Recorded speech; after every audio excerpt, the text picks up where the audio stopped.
The champagne glass in my brother Marcus's hand trembled slightly as the words hung in the air like a death sentence. His new boss, Jonathan Sterling, senior partner at Goldman & Associates, extended his hand toward me with the kind of genuine warmth reserved for equals in the business world. The group of MBA graduates around us fell into complete silence, their earlier laughter and congratulations dying as they processed what they just heard. CO. Marcus's voice cracked like a teenager's. There must be some mistake here. Jonathan chuckled, maintaining his firm handshake with me. No mistake at all, Marcus. Alex here didn't just revolutionize the data analytics industry, she completely rewrote the rules. Nexus Industries went from a garage startup to a $3.2 billion valuation in just 4 years under her leadership. We've been trying to poach her top engineering talent for the past 8 months.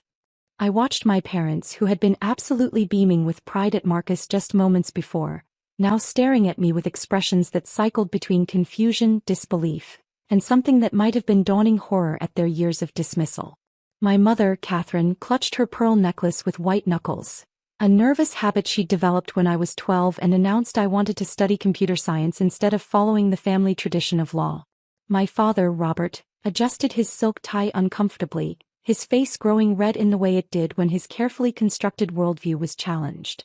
He'd been telling people for 6 years that his youngest daughter was going through a phase with computers. But she works at that little computer repair shop, my mother said weakly, her voice barely above a whisper.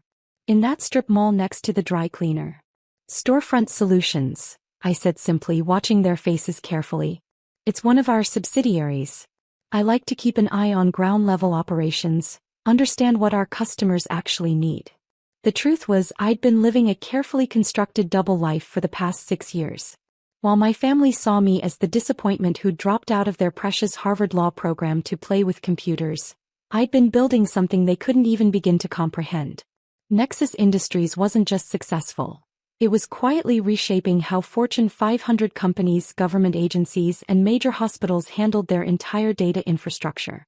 Marcus's girlfriend, Victoria, who had been particularly vicious about my dead-end minimum wage job just 20 minutes earlier while we were getting drinks, was now studying me with the calculating intensity of a hawk spotting prey. She was the type of woman who could smell money and opportunity from 3 states away, and I could practically see her mental calculator working overtime. Alex, my father said slowly, his lawyer's training finally kicking in as he tried to process this information, why didn't you ever tell us about this? You never asked, I replied, keeping my voice level and professional. Every single time I tried to explain what I was working on, you'd either change the subject or make jokes about my computer hobby, and when I was going to get a real job. Jonathan was still talking to the group of graduates, completely oblivious to the family nuclear explosion happening right in front of him. The Pentagon contacted us last month wanting to license their cybersecurity protocols for the entire defense network. Apple's been in serious negotiations for 18 months to integrate our AI systems. And don't even get me started on the pharmaceutical companies lining up around the block for their clinical trial management platforms. My sister Emma, who had driven down from Boston specifically for Marcus's graduation, finally found her voice after standing there with her mouth slightly open. But your apartment, it's so small and cramped and functional, I finished for her. I don't need much space when I'm just sleeping there. Most of my time is spent at the main office or traveling between our facilities in Seattle, Austin, Frankfurt, and our new Singapore location. What I didn't tell them was that the tiny apartment they all mocked and worried about was actually a carefully chosen strategic location. It was exactly 3 blocks from Nexus headquarters, and I'd quietly bought the entire building 2 years ago through a holding company. The top floor was my actual residence, a 3,000 square foot penthouse that I'd designed myself with smart home technology that would make most tech CEOs weep with envy. The small studio apartment they'd visited twice was just convenient for those late nights when I didn't want to commute. Marcus was visibly struggling to process this information, his face cycling through emotions like a broken slot machine. His entire identity since childhood had been built around being the successful one, the golden child who went to the right schools, got the right internships, and landed the prestigious consulting job that would make the family proud. Finding out that his disappointing little sister was actually running a multi-billion-dollar company was clearly causing some serious internal recalibration. How much? He started, then stopped himself, probably remembering that asking about someone's net worth at a graduation party wasn't exactly proper etiquette. Is the company worth? Jonathan answered for him with the casual tone of someone discussing the weather. Last official valuation put Nexus at $3.2 billion. Alex owns 67% of the shares, plus she's got personal investments that most venture capital firms would kill for. The mathematics were simple enough that even Victoria could calculate my approximate net worth in her head. Her expression shifted from dismissive to calculating to what I could only describe as predatory interest so quickly it was almost comical to watch. My phone buzzed with a text message from my CFO, Sarah Kim. Singapore healthcare deal just closed. $240 million contract. The champagne is chilling in your office and the team is waiting to celebrate. I glanced at the message and couldn't help but smile. The Singapore deal had been 18 months in the making. A complete overhaul of their national healthcare data system that would serve 8 million people. It was the kind of transformational contract that would secure Nexus's position in the Asian market for the next decade and save countless lives through improved medical data management. I should probably head out soon, I said to the group, checking my watch. Early morning flight to Singapore tomorrow for a government presentation. Singapore? My mother asked weakly as if I'd just announced I was flying to Mars. Ministry of Health contract, I explained patiently. We're modernizing their entire healthcare infrastructure.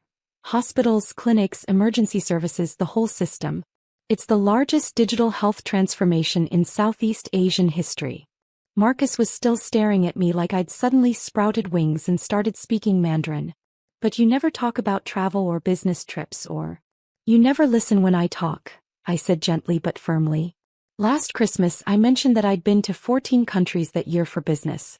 Dad told me it sounded like I was making excuses for not visiting home more often and that I should focus on building a stable life instead of gallivanting around. That had been a particularly painful conversation that still stung months later. I'd actually flown back from emergency negotiations with the London Stock Exchange specifically for Christmas Day, cutting short crucial meetings about our European expansion, only to have my father spend the entire dinner lecturing me about responsibility, commitment, and the importance of settling down with a real career.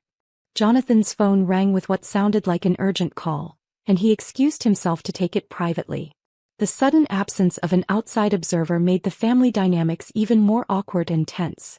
We stood in an uncomfortable circle on the perfectly manicured Wharton campus lawn, with the weight of years of misunderstanding, dismissal, and lost opportunities settling between us like fog. Alex, my father said finally, his lawyer voice kicking in, I think we owe you a serious apology. You don't owe me anything, I replied honestly. But maybe next time you could try asking about my actual life instead of assuming you already know what it looks like. Emma, who had always been the most reasonable and thoughtful of my siblings, stepped forward with tears in her eyes. We've been absolutely horrible to you, haven't we? For years. Not horrible, I said, though we all knew that wasn't entirely true. Just not particularly curious about who I really am. The truth was significantly more complicated than that simple statement. Their dismissal and constant criticism had actually been liberating in many unexpected ways.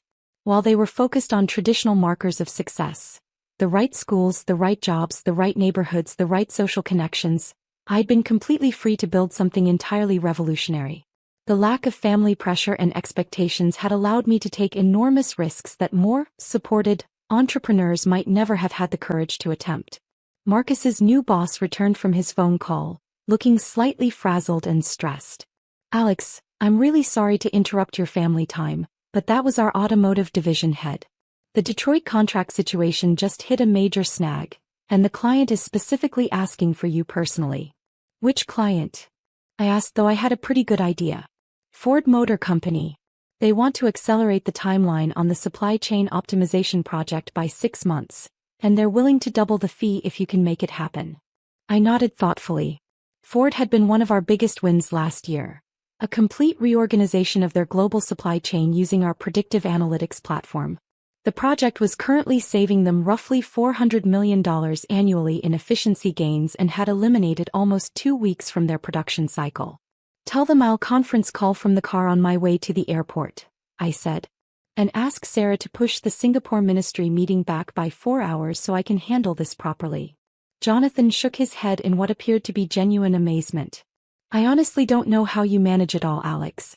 Running a company that size and complexity at your age. It's absolutely remarkable. My age.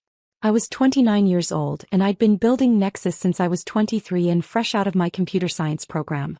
While Marcus was studying theoretical case studies and networking at business school mixers, I'd been learning by doing, hiring brilliant engineers, managing multi-million-dollar budgets, and negotiating with Fortune 500 CEOs who had 3 times my experience and 10 times my age. Experience has always been the best teacher, I said simply.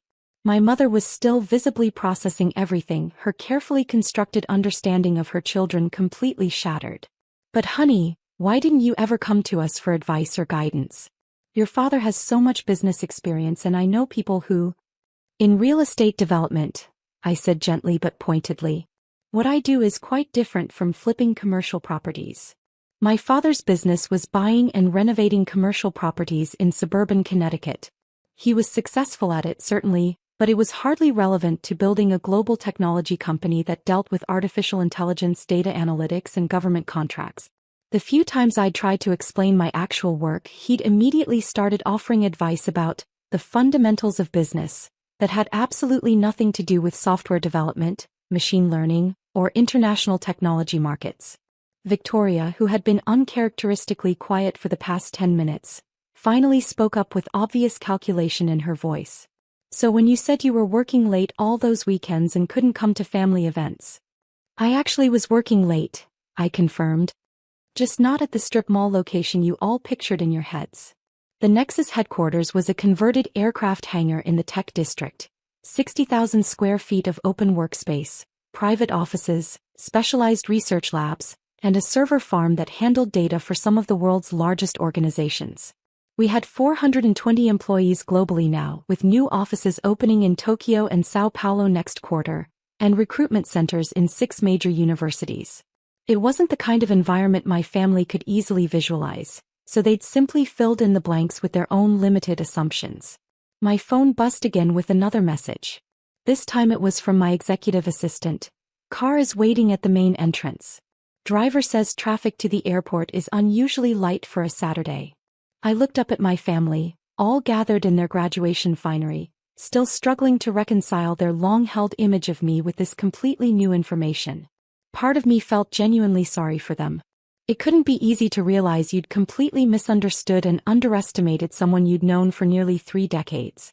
I really do need to leave now, I said, checking my watch again. But maybe when I get back from this Asia trip we could have dinner somewhere? Somewhere quiet where we can actually talk and listen to each other. I'd like that very much, my father said quietly, and for the first time in years he sounded sincere. Marcus finally found his voice again, though it was shaky. Alex, I'm really sorry about what I said earlier. About the family disappointment comment. That was cruel and wrong. It's okay, I said, and I genuinely meant it. You didn't know the whole story. But I should have known, he insisted, his voice cracking with emotion. I'm your brother.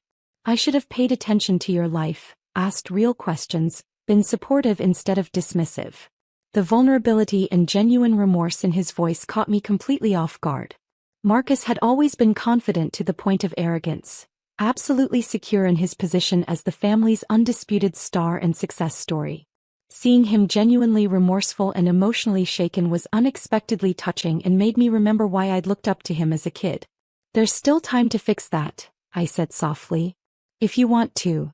Jonathan was gathering his things and business cards, clearly eager to continue networking with the other graduates and their wealthy families. Before he left our little circle, he turned to Marcus with a professional smile. By the way, Marcus, your first major assignment starts Monday morning. You'll be working on the comprehensive Meridian Industries analysis. They're considering a complete digital transformation of their entire operation. Should be right up your alley, especially given your family connection to the technology sector. Marcus looked confused and slightly panicked. What do you mean by family connection? Didn't I mention earlier? Meridian Industries has been using Nexus systems for almost 2 years now.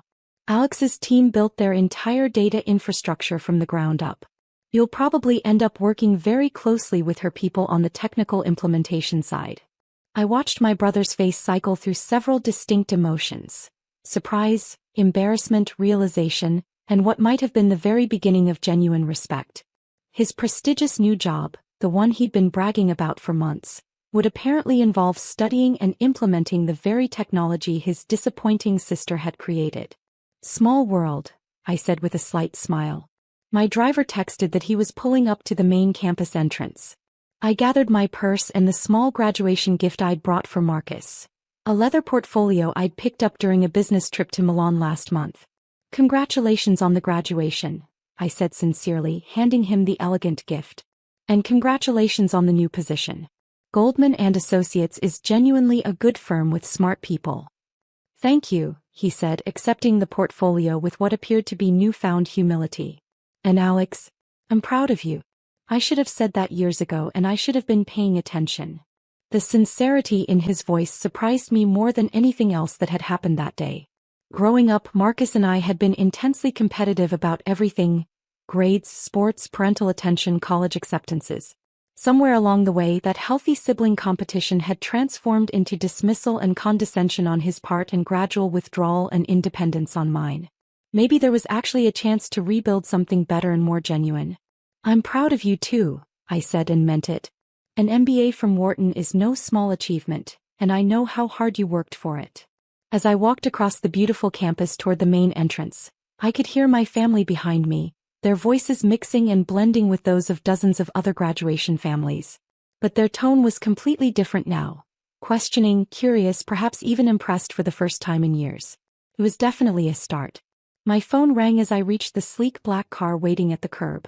The caller ID showed it was the Ford executive I needed to speak with immediately about the Detroit timeline situation. I answered as my driver opened the door with professional efficiency. "This is Alex," I said, sliding into the leather back seat. "I understand we have a timeline acceleration issue that needs immediate discussion." As the car pulled smoothly away from the Wharton campus, I caught a glimpse of my family in the side mirror. They were still standing in their small circle, but now they seemed to be listening intently as Marcus spoke animatedly, probably trying to explain what little he knew about my actual work.